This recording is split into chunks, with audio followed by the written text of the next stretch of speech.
Sedikitnya per Sabtu 12 Juni 2021, 7.200 pekerja migran Indonesia yang ada di Malaysia akan dideportasi dan saat ini masih menjalani karantina di negeri jiran. Dan untuk informasinya telah terhubung bersama kami melalui sambungan Zoom dengan Duta Besar Republik Indonesia untuk Malaysia, Bapak Hermono. Selamat pagi, Pak Hermono. Hingga saat ini jumlah pekerja migran Indonesia yang akan dideportasi apakah bertambah dan apa yang paling banyak melatar belakangi deportasi mereka?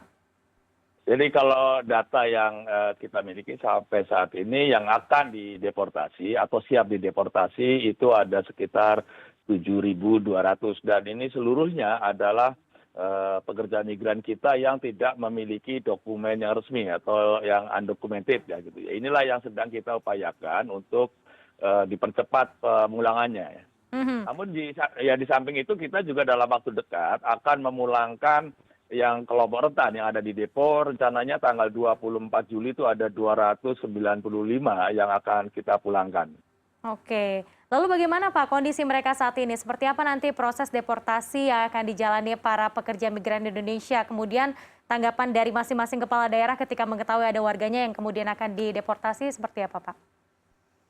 Ya memang kan ini mereka ini kan sudah habis masa tahanannya ya, jadi mau tidak mau kan harus dipulangkan ke Indonesia. Hanya sekarang kan kita sedang membicarakan dengan pihak Malaysia mengenai pembiayaan dan tentu dalam nanti pelaksanaannya kalau sudah disepakati tidak mungkin itu 7.200 dikirim bersamaan. Ya, kita tentu harus berkoordinasi dengan pemerintah daerah yang menjadi destinasi karena ini kan menyangkut dengan kapasitas karantina, protokol kesehatan dan lain-lain. Jadi ini sesuatu yang akan kita atur sedemikian rupa sehingga tidak membebani atau dalam arti tidak sampai pemerintah daerah itu over capacity untuk menyediakan karantinanya. Baik Pak Hermono, selain deportasi, pemerintah Malaysia juga menerapkan rekalibrasi yakni mempermudah pemulangan PMI yang tidak punya izin kerja atau tinggal di sana. Ada berapa PMI yang telah pulang ke Indonesia karena terkena rekalibrasi dan berapa lagi yang akan menyusul? Kalau yang rekalibrasi ini kan mulai efektif 1 Desember lah ya, 1 Januari awal tahun. Sampai saat ini yang sudah pulang itu ada 42.617 ya. Yang sudah mendaftar itu ada 51.712. Dan sebetulnya ya 7.000 yang sisanya itu sekitar 9.000 gitu ya.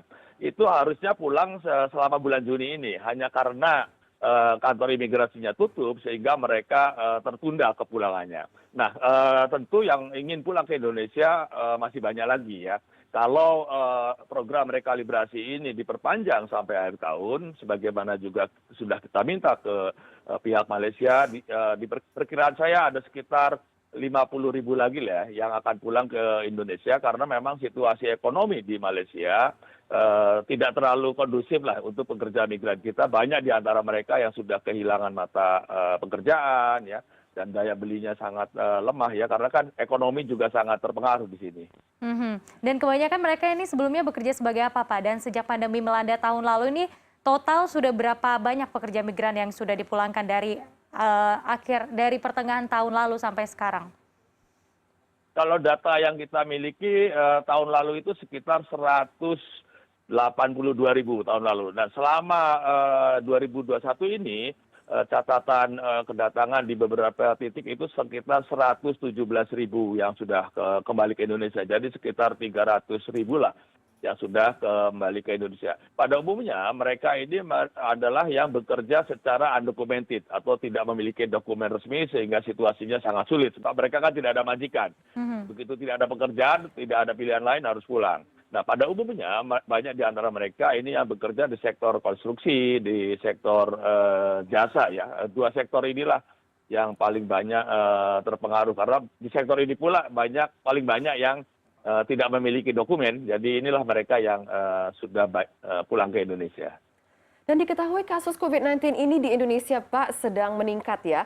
Lalu menurut Bapak apa antisipasi yang sebaiknya dilakukan pemerintah agar WNI yang dideportasi atau direkalibrasi ini tidak menjadi klaster baru COVID-19 di Indonesia?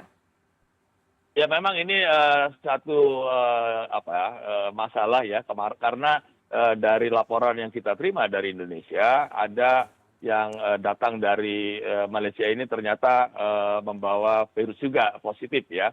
Bahkan diduga juga yang varian Delta itu juga masuknya dari pekerja migran kita yang ada di Malaysia. Nah, apa yang sudah kita lakukan di sini adalah meminta mereka untuk tidak menggunakan hasil tes palsu, karena ada juga rupanya yang pulang dengan menggunakan hasil tes palsu, dan kita juga sudah meminta kepada seluruh airline maupun kapal feri agar hasil tes PCR yang dibawa oleh pekerja migran itu memiliki barcode ya, sehingga kita bisa mencocokkan antara nama yang tertera dalam dokumen sertifikat itu dengan yang ada yang di barcode itu sama ya. Selain itu juga kita terus melakukan himbauan ya kepada teman-teman, jangan sekali-kali menggunakan hasil tes yang palsu lah ya, karena ini akan merugikan diri sendiri, merugikan keluarga, dan tentu merugikan masyarakat secara umum. Tetapi yang juga perlu diperketat adalah yang masuk di perbatasan Borneo, Kalimantan itu ya, yang Kalimantan Utara dan Kalimantan Timur, ini saya kira ini juga perlu pengetatan karena di situ banyak pintu jalan tikus ya, orang pulang ke Indonesia melalui jalur-jalur tikus, dan ini tentu tidak terkontrol pergerakan mereka karena kan tidak dites juga ya. Ini yang menjadi concern kita lah ya. Baik, baik. Pak Hermono, lalu kemudian tadi kan pengawasannya memang harus diperketat begitu ya bagi WNI yang akan kembali ke Indonesia. Lalu bagaimana dengan yang ada di Malaysia sendiri? Lockdown di sana kan kabarnya akan dicabut jika kasus hariannya di bawah 4.000 kasus. Kalau hari ini bagaimana Pak di sana? Kalau per kemarin itu kan 5.400 ya. Memang dalam 3 hari berturut-turut ini sudah turun ya, dan kita harapkan sampai dengan akhir fase pertama 28 Juni ini bisa di bawah 4.000 ya, sebagaimana diharapkan. Dan kemarin juga kan Malaysia sudah mengumumkan fase pemulihan ya, rencana pemulihan, dan diharapkan pada akhir Oktober itu semuanya sudah back to normal ya. Nah, yang menjadi kendala sekarang adalah di masa fase 1 dan kemungkinan juga di fase 2 yaitu Juli Agustus, ini masih banyak pekerja migran kita yang belum bisa pulang dan juga tidak memiliki pekerjaan. Nah, yang ini yang kita lakukan oleh seluruh perwakilan kita di Malaysia termasuk Kuala Lumpur.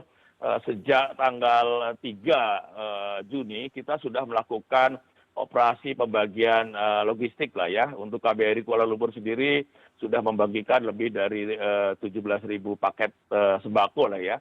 Ditambah lagi dengan perwakilan lain seluruhnya sekitar 35.000 lebih paket sembako yang sudah didistribusikan kepada warga negara kita yang kehilangan mata pekerjaannya karena mereka betul-betul dalam kondisi kesulitan. Baik, semoga situasi di sana membaik. Pak Hermono, terima kasih atas informasinya dan waktunya bersama kami di CNN Indonesia. Sukses selalu, Pak. Terima kasih Mbak Amel, Mbak Lady ya. Ya, terima kasih Pak.